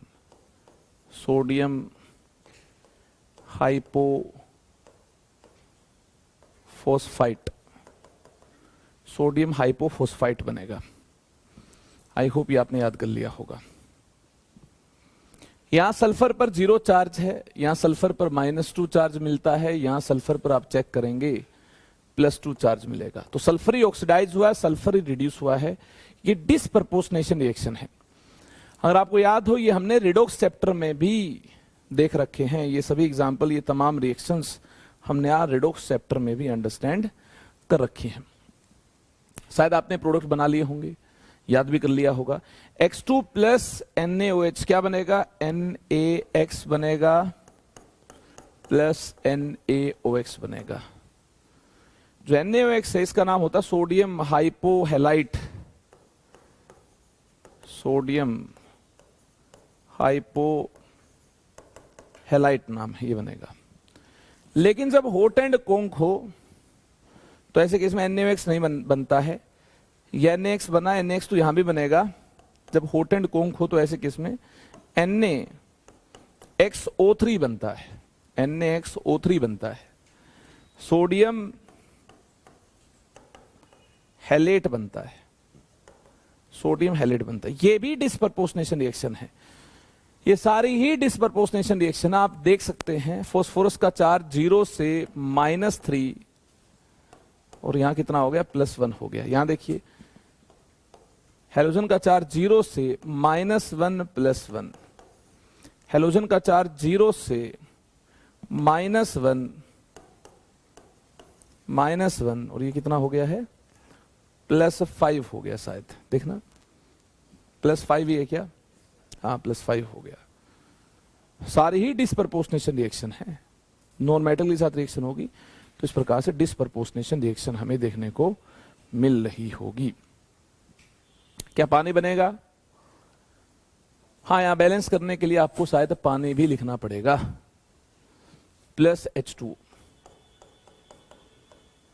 यहां पानी इस तरफ लिखना होगा तब बैलेंस होगी, पानी इस तरफ लेफ्ट हैंड साइड लिखना होगा तब बैलेंस होगी। H2 इस तरफ आएगा, जितना मुझे ध्यान है, ठीक है ना। बाकी आप लिख कर देखेंगे, आपको पता चलेगा बैलेंस करते वक्त क्या होगा। यहां H2 राइट हैंड साइड आएगा, पानी बनेगा। H2 राइट हैंड साइड मिल रहा होगा, H2 की फॉर्मेशन भी इस केस में हो रही होगी। यह आपके लिए होमवर्क है, सोचना इनके बारे में, ये होमवर्क है। इनसे रिलेटेड आपको हिंट दिया जा चुका है, इनसे रिलेटेड हिंट यहां दिया गया है। देखिए, इनको देखने से वो आंसर आप कर पाएंगे। बोरोन प्लस NaOH क्या होगा, सिलिकॉन प्लस NaOH क्या होगा। इनसोल्यूबल हाइड्रोक्साइड की हमें बात करनी है। देखिए, कुछ मेटल्स के हाइड्रोक्साइड इनसोल्यूबल मिलते हैं, जैसे मैंगनीज 2+ की रिएक्शन NaOH के साथ करवा देंगे, क्या प्रोडक्ट बन रहा होगा? इनसोल्यूबल मेटल हाइड्रोक्साइड की हम बात कर रहे होंगे। FeCl3 की रिएक्शन, FeCl3 की रिएक्शन हम NaOH के साथ करवा दें तो क्या होगा? ये तमाम बातें हमें करनी है। इसके अलावा Fe2+ की रिएक्शन करवा दी जाए तो क्या होगा? Fe2+ की रिएक्शन OH- के साथ हो तो क्या होगा? इसके बारे में सोचिए। Cr3+ की रिएक्शन OH- के साथ की जाए तो क्या होगा? सोचिए सोचिए, इनका आप जल्दी से आंसर कीजिए, क्या बनेगा? मैंगनीज 2+ प्लस OH- क्या बनेगा इस केस में? MnOH ट्वाइस, इनसोल्यूबल हाइड्रोक्साइड है ये, MnOH ट्वाइस बनेगा, जिसका बफ कलर है, रेगिस्तान वाला कलर है। कैसा कलर है? रेगिस्तान वाला कलर है, और साथ में यार Na2SO4 मिल रहा होगा, बफ कलर है, रेगिस्तान वाला कलर है। Fe3+ प्लस OH- क्या बनेगा इस केस में? FeOH थ्राइस, FeOH थ्राइस बनेगा, प्लस NaCl मिल रहा होगा। इसका कलर कैसा है? ब्राउन है, ब्राउन कलर का प्रेसिपिटेट मिल रहा होगा। Fe2+ plus OH- FeOH twice मिलेगा, प्लस हाँ, जो भी काउंटर आयंस होंगे वो कंबाइन हो जाएंगे। ये ग्रीन कलर का प्रेसिपिटेट है, ये ग्रीन कलर का प्रेसिपिटेट है। Cr3+ plus OH- CrOH thrice, इसका कलर भी ग्रीन होता है, ये भी ग्रीन कलर का प्रेसिपिटेट है। इसके अलावा निकल 2+ OH- के साथ भी प्रेसिपिटेट बनाते हैं। Ni2+ प्लस OH- निकल 2+ का जो कलर होगा जब ये प्रेसिपिटेट बनाएगा, NiOH ट्वाइस, ये ग्रीन मिलता है, ये ग्रीन मिलता है। कॉपर 2+ भी OH- के साथ प्रेसिपिटेट बनाएगा, कॉपर 2+ OH- के साथ प्रेसिपिटेट बनाए, CuOH ट्वाइस, इसका कलर ग्रीन मिलता है, ब्लूइश ग्रीन कलर मिलता है। कैसा कलर मिलता है? ब्लूइश ग्रीन कलर मिलता है, ब्लूइश ग्रीन कलर मिल रहा होगा CuOH ट्वाइस का। बोलो, बात क्लियर है कि नहीं है? ये सारे प्रेसिपिटेट याद हो जाएंगे कि नहीं हो जाएंगे? हो जाएंगे। इन प्रेसिपिटेट्स की खास बात यह है कि एक्वस NaOH में डिसोल्व नहीं करते, they do not dissolve in aqueous amount of NaOH.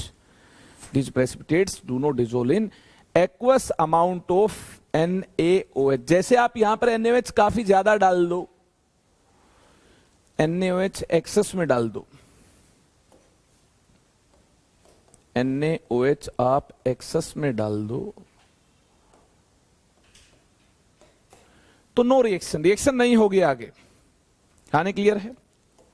लेकिन लेकिन लेकिन कुछ ऐसे चमत्कारी हाइड्रोक्साइड भी हमारे पास है जो पहले तो सोल्यूबल होंगे नहीं, कम कंसंट्रेशन ऑफ NaOH अगर यूज की जाए तो सोल्यूबल होंगे नहीं, बनेंगे इनसोल्यूबल होंगे, लेकिन ज्यादा अमाउंट के साथ ट्रीट करने पर ये सोल्यूबल हो जाएंगे। ऐसे चमत्कारी हाइड्रोक्साइड भी हमारे पास हैं।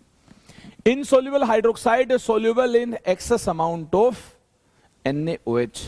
ऐसे हाइड्रोक्साइड कौन बनाता है? जिंक बनाता है। ZnSO4 की रिएक्शन NaOH के साथ की जाए, बताइए क्या होगा ऐसे केस में? सोचिए इसके बारे में क्या होगा। और NaOH पहले हमारे पास लिमिटेड है और फिर हम और NaOH डालेंगे। पहले हमारे पास NaOH कम है, फिर और डाल देंगे, क्या होगा? सिमिलर मैनर में हमारे पास है BCl2, NaOH लिमिटेड डालेंगे, फिर और डालेंगे, क्या होगा? ये सोचकर आपको बताना है। ऐसे ही AlCl3 हमारे पास है, इसमें NaOH डाला, पहले लिमिटेड डाला, फिर और ज्यादा ऐड कर दिया, क्या होगा? PbCl2 हमारे पास है, PbCl2 हमारे पास है, NaOH डालेंगे। मतलब आप इन तीनों को देख लोगे तो आइडिया मिल जाएगा किस किस केस में ऐसा हो सकता है। लेड का हाइड्रोक्साइड हो तब ऐसा हो सकता है, टिन का हाइड्रोक्साइड हो तब ऐसा हो सकता है, बिल्कुल हो सकता है। जैसे PbOH ट्वाइस आपके पास हो, इसमें NaOH एक्सेस ऐड करने पर क्या होगा? जैसे आपके पास SnOH ट्वाइस हो, ये बन गया हो, ये इनसोल्यूबल है, ये बन गया है, लेकिन आपने इसमें NaOH एक्सेस डाल दिया है, तब क्या होगा? क्या डिसोल्व कर रहा होगा? ये तमाम बातें हमें करनी है। तो स्टार्ट करते हैं यहां से। Zn2 प्लस OH माइनस क्या बना रहा होगा? ये ZnOH ट्वाइस इनसोल्यूबल ये बना रहा होगा, प्लस Na2SO4। अरे बात समझ आ गई आपको? इसमें तो कोई डाउट नहीं है। ये देखिए, ये Zn2 plus OH minus combine हुए, ZnOH ट्वाइस मिल गया, Na प्लस SO4 2 माइनस ये कंबाइन हुए, Na प्लस SO4 2 माइनस ये कंबाइन हुए, यहां से हमें Na2SO4 मिल गया, कोई टेंशन नहीं। यहां से हमें Na2SO4 मिल जाता है, ये कंबाइन होंगे, यहां से हमें ZnOH ट्वाइस मिल गया है, ये कंबाइन हो गए, B2 प्लस OH माइनस ये कंबाइन हो गए, यहां से हमें BOH ट्वाइस मिल जाता है, ये इनसोल्यूबल है। रिमेनिंग आयंस देखिए, Na plus Cl minus NaCl बना रहे होंगे, कोई टेंशन नहीं है। अरे कोई टेंशन है क्या? तो इस प्रकार से BOH ट्वाइस मिलता है। यहां देखिए, Al3 प्लस OH माइनस के साथ कंबाइन हुआ, क्या बना? AlOH थ्राइस मिला, और Na plus Cl minus NaCl मिल रहा होगा। ठीक है, ऐसे अगर इनसोल्यूबल हाइड्रोक्साइड मिलते हैं, ऐसे इनसोल्यूबल हाइड्रोक्साइड मिलते हैं जो कि एम्फोटेरिक है, क्या है? ऑक्साइड एम्फोटेरिक हैं, तो हाइड्रोक्साइड भी क्या है? एम्फोटेरिक है।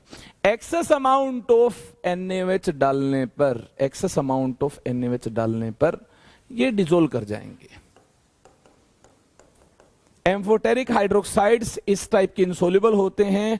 एक्सेस अमाउंट NaOH का डालने पर, अरे एम्फोटेरिक हैं तो बेस के साथ रिएक्ट होंगे, एसिड के साथ रिएक्ट होंगे। एक्सेस अमाउंट NaOH का यूज करने पर सोडियम जिंकेट बन रहा होगा, बेरिलेट बन रहा होगा, सोडियम बेरिलेट बन रहा होगा, एल्यूमिनेट बन रहा होगा, वही चीजें बन रही होंगी और ये सोल्यूबल हो जाएंगे। इनकी फॉर्मेशन की वजह से क्या हो जाएंगे? सोल्यूबल हो जाएंगे, क्योंकि ये पानी में सोल्यूबल मिलते हैं। Na2 ZnO2 मिलेगा, ये सोल्यूबल मिलता है। हाँ, ये हाइड्रोक्साइड बनेंगे जो इनसोल्यूबल हैं limited quantity of NaOH use करने पर, लेकिन excess amount of NaOH use करोगे तो डिसोल्व कर जाएंगे। क्या कर जाएंगे? डिसोल्व कर जाएंगे। Na2BeO2 बनेगा जब NaOH आप एक्सेस क्वांटिटी में यूज कर रहे होंगे। ठीक है, सोल्यूबल हो जाएगा। ये इनसोल्यूबल है, लेकिन NaOH एक्सेस यूज करने पर ये डिसोल्व कर जाएगा, NaAlO2 ये सोल्यूबल हो जाएगा। सिमिलरली यहां देखना, लेड +2 का जो हाइड्रोक्साइड है ये सोल्यूबल हो जाएगा, बनाएगा क्या, Na2 PbO2 बनाएगा, ये सोल्यूबल हो जाएगा, ये बनाएगा। और साथ में क्या मिल रहा होगा, और साथ में पानी मिलेगा, और क्या मिलेगा। बैलेंस करने के लिए आप H2 को यहां पर लिख सकते हो राइट साइड, कोई टेंशन नहीं है, ठीक है। बैलेंस करने के लिए आप राइट साइड किसको लिख पाएंगे, H2 को, कोई टेंशन नहीं है, वो लिख सकते हो। मैंने बैलेंस नहीं किया है, कर लेंगे आप बैलेंस। यहां देखिए टिन काई इनसोल्युबल हाइड्रोक्साइड जो है NaOH के साथ रिएक्शन करने पर Na2SnO2 बना रहा होगा। बैलेंस करने के लिए आप राइट साइड H2 को भी लिख देंगे, कोई टेंशन नहीं है इसमें। क्या किसी का अनस्टेबल हाइड्रोक्साइड भी मिलता है क्या किसी का अनस्टेबल हाइड्रोक्साइड भी मिलता है क्या? हाँ, मरकरी का जो हाइड्रोक्साइड होता है दैट इज अनस्टेबल। देख लो, mercury forms unstable hydroxide on treatment of HgCl2 with NaOH। Mercury form unstable hydroxide on treatment of HgCl2 with NaOH। देखिए HgCl2 को NaOH के साथ ट्रीट कर रहे होंगे तो पहले तो बनेगा ये HgOH ट्वाइस, लेकिन मरकरी का जो हाइड्रोक्साइड है ये स्टेबल नहीं है।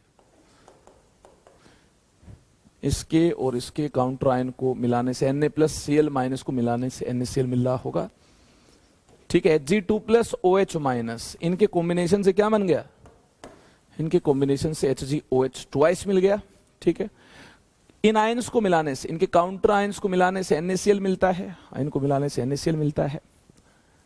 तो देखिए HgOH ट्वाइस हमने बनाया है, जो मरकरी का हाइड्रोक्साइड हमने बनाया है ये अनस्टेबल है। क्या है ये अनस्टेबल है, और ये यार डिकम्पोज कर जाएगा। किसमें डिकम्पोज कर जाएगा, HgO में डिकम्पोज कर जाएगा, प्लस H2 मिल रहा होगा साथ में। HgO में डिकम्पोज कर जाएगा प्लस H2 मिल रहा होगा साथ में। इसका कलर येलो होता है, इसका कलर येलो होता है, इसमें डिकम्पोज कर जाएगा। इसके बारे में इंपॉर्टेंट बात आपको याद रखनी है। इसके यूजेस और आप देख लो जल्दी से, कंप्लीट हो जाएगा फिर ये NaOH से रिलेटेड हमारा डिस्कशन इसके यूजेस को जानने के बाद यार कंप्लीट हो जाएगा। देखिए NaOH का क्या क्या यूज है, काफी सारी इंडस्ट्रीज में NaOH को इस्तेमाल में लाया जाता है। इन manufacture of soap, paper, artificial silk and number of chemicals. बहुत सारे केमिकल बनाने के लिए NaOH को इस्तेमाल में लाया जाता है। Soap, paper, artificial silk and number of chemicals, बहुत सारे केमिकल्स बनाने के लिए भी NaOH को इस्तेमाल में लाया जाता है। इन पेट्रोलियम रिफाइनिंग, पेट्रोलियम की रिफाइनिंग के लिए भी यार इसको इस्तेमाल में लाते हैं। इन प्यूरिफिकेशन ऑफ बॉक्साइट, बॉक्साइट क्या होता है, Al2O3.2H2O, उसकी प्यूरिफिकेशन के लिए, इंप्यूरिटीज को रिमूव करने के लिए भी मेटलर्जी में, मेटलर्जिकल प्रोसेसेस में इसको इस्तेमाल में लाते हैं। In textile industries, textile industries में भी इसको यूज में लाते हैं। For preparation of pure fats and oils, pure fats and oils को बनाने के लिए भी NaOH को इस्तेमाल में लाते हैं एज ए लेबोरेटरी रिएजेंट। बहुत सारे टेस्ट परफॉर्म करने के लिए, बहुत सारे रिएक्शन के लिए NaOH को इस्तेमाल में लाते हैं। लेबोरेटरी में इसको यार भरपूर तरीके से इस्तेमाल में लाया जाता है। बहुत सारी ऐसी रिएक्शंस हैं जो कि NaOH से होती हैं, इनका एक प्रूफ आपने देख लिया है। ये ढेर सारी रिएक्शन आपने लिखी होंगी, याद की होंगी। उम्मीद है इन रिएक्शंस को देखने के बाद ये यकीन हो गया कि NaOH की बहुत सारी रिएक्शन है जो लैब में परफॉर्म की जाती है। करें फिर आज के कार्यक्रम को यहीं पर खत्म। क्या आपसे वाकई में प्रीवियस ईयर क्वेश्चन अटेम्प्ट हो रहे हैं, क्या आंसर आ जाते हैं, या फिर काफी अजूबे क्वेश्चन आए हुए हैं, निराले क्वेश्चन एग्जाम में आए हुए हैं? मेरा यकीन मानेंगे जितने क्वेश्चन मैंने देखे हैं वो तो यार सारे सिंपल क्वेश्चन ही हैं। केवल NCERT को रीड करने से, क्लास नोट्स को फॉलो करने से क्वेश्चन हो जाएंगे। फिर भी आप हमें कहेंगे कि नहीं सर वो क्वेश्चन भी आप खुद ही करवा दो, प्रीवियस ईयर क्वेश्चन नीट और जेईई के मैं करवा दूंगा। लास्ट में हमें टाइम मिलेगा तो प्रीवियस ईयर क्वेश्चंस को हम फिनिश कर लेंगे। अगले सेशन में हम एल्कलाइन अर्थ मेटल्स को स्टार्ट कर रहे होंगे और खत्म कर रहे होंगे। ज्यादा कुछ इस चैप्टर के अंदर अब बचा नहीं है। इसके बाद अगले सेशन में एल्कलाइन अर्थ मेटल्स को स्टार्ट कर लेंगे। आप भी ट्राई करेंगे फिनिश करने की, मैं भी ट्राई करूंगा। ठीक है, तब तक के लिए पढ़ाई करते रहो और मस्त रहो।